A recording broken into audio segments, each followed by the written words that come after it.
video, en este video queríamos visualizar de lo que hablaba del racismo. ¿Qué te parece esas palabras que hablaba que era discriminado, que había racismo con el presidente? Adelante, hermano. Él manipula sabiendo lo que le va a gustar a la gente oír, él sencillamente se dirige hacia eso, él habla lo que la gente quiere oír. Él nos ha investigado bastante a todos, al pueblo peruano, años de años, porque más sabe el diablo por viejo que por diablo. Él sabe psicológicamente hacia dónde tiende el pueblo peruano y uno de los mayores problemas es en estos momentos el racismo. Y solidarizándose con Pedro Castillo, él gana bastante aceptación. Por el solo hecho de defenderlo, estar a su lado, él ganó bastante aceptación, pero la mayoría quizás de los peruanos no ha seguido de cerca las actividades de Aníbal Torres, por eso es que desconoce y muchos de ellos incluso al hablar como hablamos nosotros ahora, piensan que nosotros estamos atacándolo a Aníbal Torres simplemente porque sí, y atacándolo a Aníbal Torres piensan que estamos atacando a Pedro Castillo. Eso es lamentable. ¿Por qué? Porque nos dejamos ganar por lo emocional. Pero repito, Aníbal Torres sabe manipular. Eso ya es evidente. Y él quiere hacernos creer que se acercó a Pedro Castillo porque él quería solidarizarse con alguien que era atacado y que no se defendía, que por aquí y por allá. No, el señor Aníbal Torres ya tenía todo un plan y parte de su plan es lo que hemos visto en el gobierno ejecutivo, por ejemplo, las actividades de la empresa de su hermano, almacenes del tema médico, que él hizo contratos con el Estado. Dirán, pero ya había esos contratos antes, pero si habían ya antes y al estar un familiar en el premierato, debió de haberse abstenido de continuar o bien en el Ejecutivo o bien en la cuestión empresarial, porque ambas cosas en un gobierno, mezclar lo empresarial y lo estatal, es algo trágico, porque no solamente hay corrupción, sino ahí se presta para muchas cosas más. Entonces, eso solamente es un ejemplo.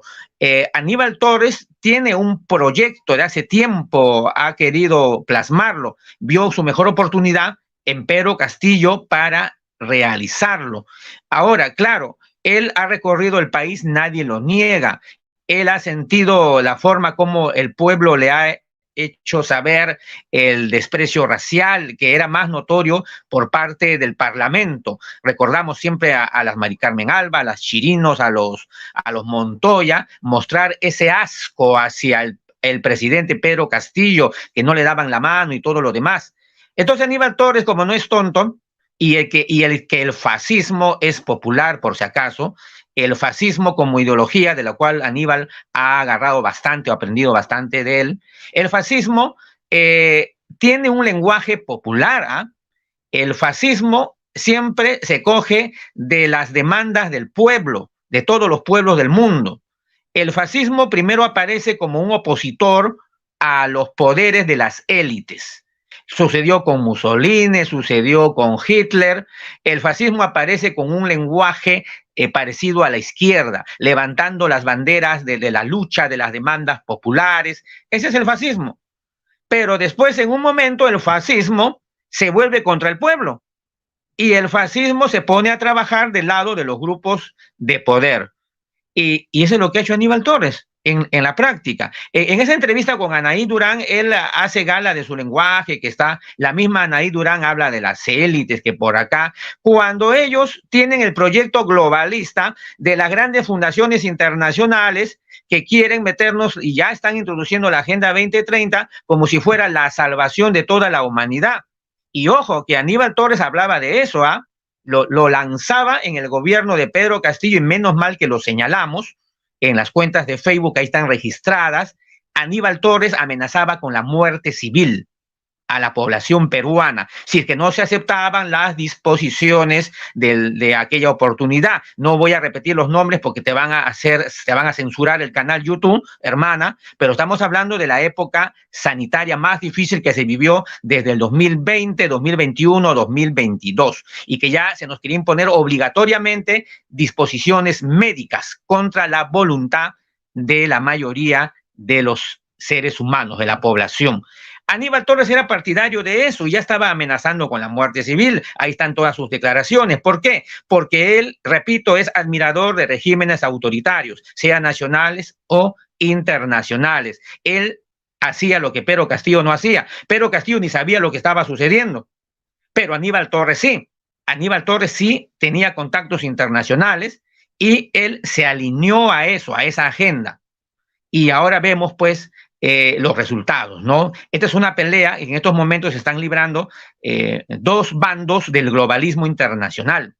Si me permite esta partecita, uno de esos bandos es la ultraderecha, ha venido Vox hace un momento, la ultraderecha que está en estos momentos ya disfrutando, gozando que salió el peligro del comunismo del Foro de Sao Paulo a través de Pedro Castillo.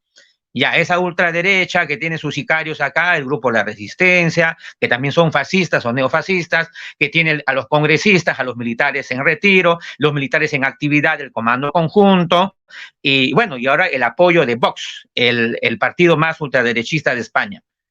Y el otro lado, ¿quiénes están?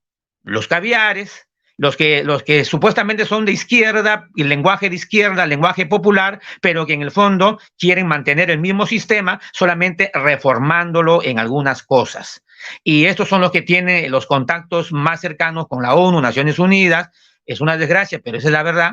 Tienen los contactos con el globalismo y las instituciones que aquí nos quieren imponer también esa forma de dictadura.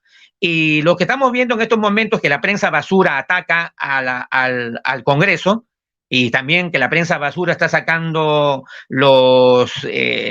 todos los pormenores de Dina Boluarte, los vouchers, la corrupción, entre comillas, de Dina Boluarte. Ya, esa guerra de prensa mercenaria contra el gobierno actual, que es la dictadura, eso obedece a lo que estoy diciendo. Hay una pelea en las élites y esa pelea la estamos viendo nosotros a través de los medios de comunicación. Los que quieren el adelanto de elecciones y los que quieren mantenerse con su ultraderecha hasta el 2026. Bueno, hay varios detalles de esa pelea. Soy Elma Hilario, directora del canal Perú Camachi Prensa Alternativa. Si te gustó el video, regálame un me gusta. También puedes suscribirte al canal y activar la campana de notificaciones. Si te gustaría apoyar al canal, puedes hacerlo a través de Yape, PayPal, Western Union. Lo que hagamos hoy tendrá eco en la eternidad. Ñuqanchis ruwasqanchis kunan uyarikunqa hanaqpachapi.